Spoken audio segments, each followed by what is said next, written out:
Hi everybody, and welcome to the last video in our series of the virtual playgroup series that we've been running this term.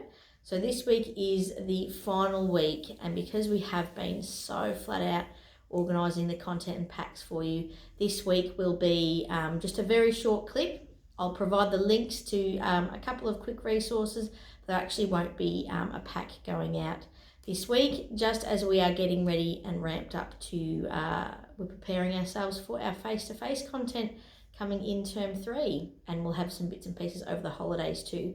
So this will just be a quick chat and going over one of the last topics in our Smalltalk information series, as well as I said, a couple of quick activities.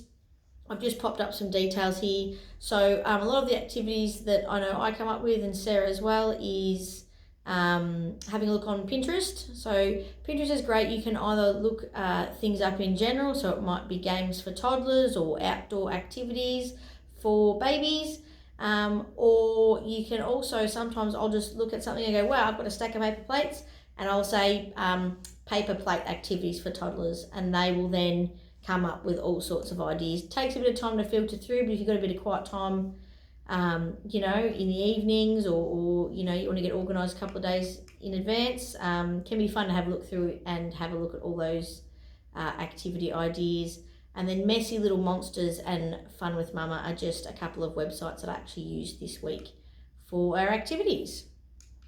So this week's Smalltalk topic is words are everywhere, and it's a relatively self-explanatory card. It says words are everywhere, inside and outside.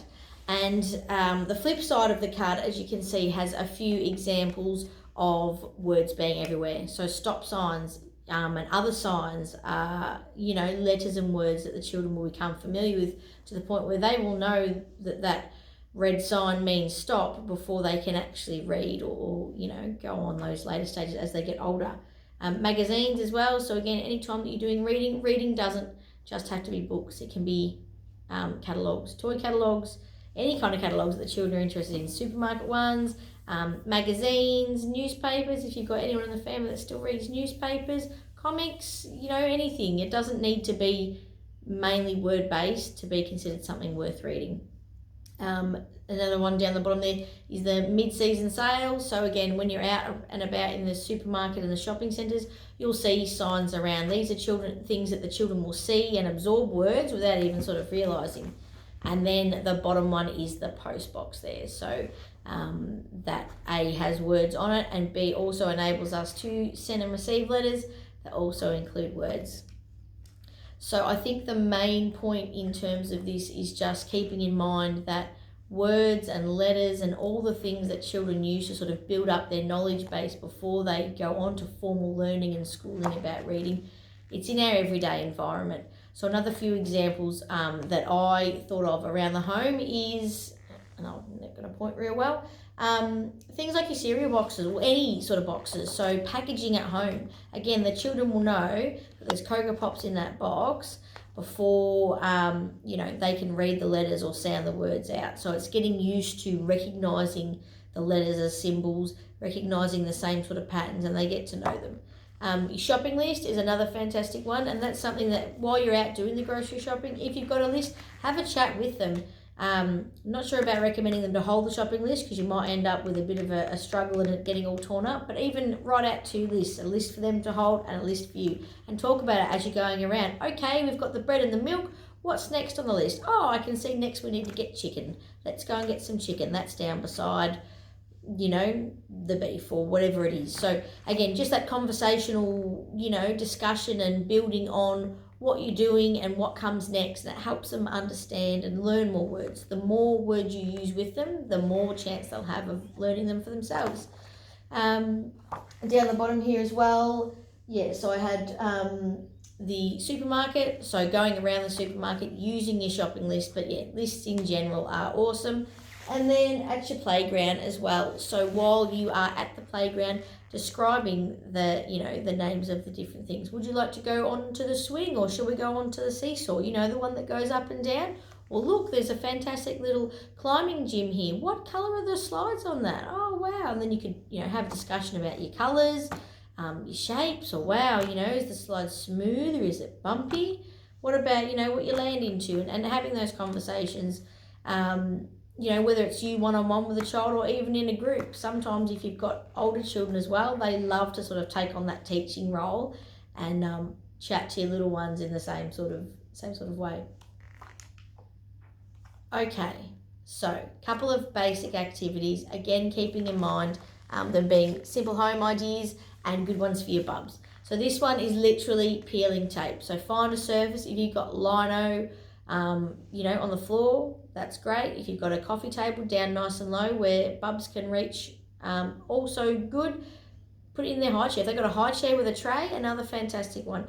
Lay a couple of, you know, a few strips of tape, different colours if you've got them. If not, like masking tape is perfect. Sticky tape could be a little bit more difficult, be it masking tape or any of those washi tapes that you can get. Some of the older children use them as well. You can get them from Kmart and things, decorative tapes, all good. Peel, put them down in lines and just leave a bit at the end so that the child can actually sort of pick at it, lift it up and then start pulling. And that's it for that activity in terms of setup. See how they go. Obviously, depending on the age of the child, you'd want to supervise to make sure the tape's not getting peeled off and popped straight into their mouth. But just in terms of, you know, if they're struggling with a longer bit of tape because it's sort of heavier and more stuck down, start with little shorter bits. And then they can peel them off and they're easier and go to longer. As you can see in the picture here, they've actually got some overlap. So I'd say that child's, you know, again, a bit more familiar with peeling the tape off. But that's a fantastic activity. A, it helps them with concentration. And while they're focused on that, they're, you know, applying themselves and not doing other things that probably aren't as desirable. But you find motor skills, so just practicing that really fine pinching and pulling technique, that's all strengthening their hand muscles, which is fantastic for other play and goes on to lead into school readiness and things down the track. But yeah, peeling tape, basic, easy, and I guarantee children, you know, they may not get it the first time, but they will come back and enjoy that one. Another nice easy one is painting on foil. So instead of using paper, pop some foil down. Sometimes it's easier if you sort of wrap the foil around a surface, like a, you know, a book or something, just to help sort of sturdy it up. But if not, it's quite fine on the table as it is. Cotton buds are great for this one as well, so that it doesn't tear the foil. And yeah, let the children go for it. Because it's a different, the foil's smoother, it's a different medium, it feels a little bit different for them to be painting on than paper. So it's exploring their senses and that sense of touch, as well as the fact that it changes the way the colours look. So the blues, as you can see in the background here, although it's quite a vibrant blue, when you spread it onto the foil, it sort of dulls it down a little bit. But yeah, and you can go with themes, so you can have a light blue, a dark blue, a white and a yellow if you want, or you can just go your primary colours, you know, red, blue, yellow, you can never go wrong with. Or, as I said, you know, and as we've discussed before, let the children choose. Give them a selection of 3 or 4 paints and say, look, you know, choose 2, or, you know, choose your 3 favourite colours from up on the shelf. It doesn't really matter what colours are used, it's more about the process and exploring that. So that's another simple and easy one. The last one, and I will provide a link to this one, because this one was actually from the Fun with Mama page, and it's just a basic puzzle, so shadow matching puzzle. I'll just show it to you here. So what you've got here are your animals that you'd cut out, and they all align with a shadow. So what the child needs to do is have a look at the picture and compare it essentially to the shadows, to then try and work out, based on size, shape, you know, recognisable features, which shadow goes where. So once you cut it out, so cut the page in half, cut these animals out, you end up with your board here, and then your little pieces. So obviously this activity is more geared at your preschool children, so your 3s and 4s, but it's always handy to have a nice little thing to print out, and these are free to print out, and then yeah, obviously the child matches which one it is. If they're a little bit older, they can absolutely help you with the cutting as well. If they're not all that confident, or you're not all that keen, have them just cut around this part, the straight lines, a little bit easier.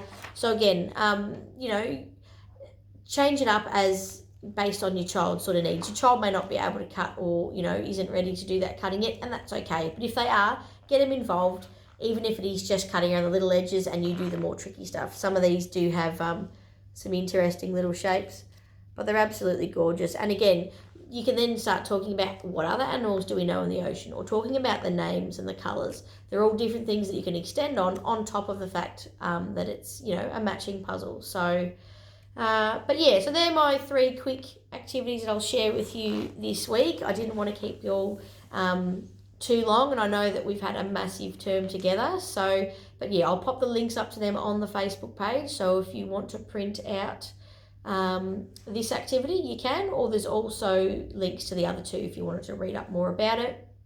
Now, coming up in the next couple of weeks, we've got the school holiday period, and we'll be hoping or aiming to do a pop-up playgroup session in once a week on a Monday, just to sort of ease us back into face-to-face activities, which is awesome. We will be, so last term we had planned and had to cancel, unfortunately, our teddy bears picnic, and we're going on a leaf hunt theme, so nature play themed activities. We'll be returning to those. They're going to look a little bit different. Social distancing requires us obviously to limit the numbers that we can have in our room here at the hub, and just in terms of our activities, we'll be planning them out so that we're able to encourage a bit more space. I know with young children it's often quite difficult because they don't understand why all of a sudden we're all a little bit more cautious and staying apart. But we will do our best to make sure that the activities are set up in a way that we can practice social distancing on top of the fact that we will have capped numbers. So keep your eye out for more information relating to these couple of events. And then following that, term 3, we will be resuming our face-to-face playgroups. Again, that will look a little bit different. I don't think the number capping should affect us too much, but then we will obviously be following guidelines in relation to cleaning activities and making sure that we have the correct number of people for the space. We are so keen to get back to playgroup. We want to make sure we do everything we can to keep everyone healthy and well, so that we can make sure that we can continue the rest of the year with face-to-face playgroups. But that said, I will leave you all to it for this week, and yeah, look forward to seeing you all very, very soon. Thank you.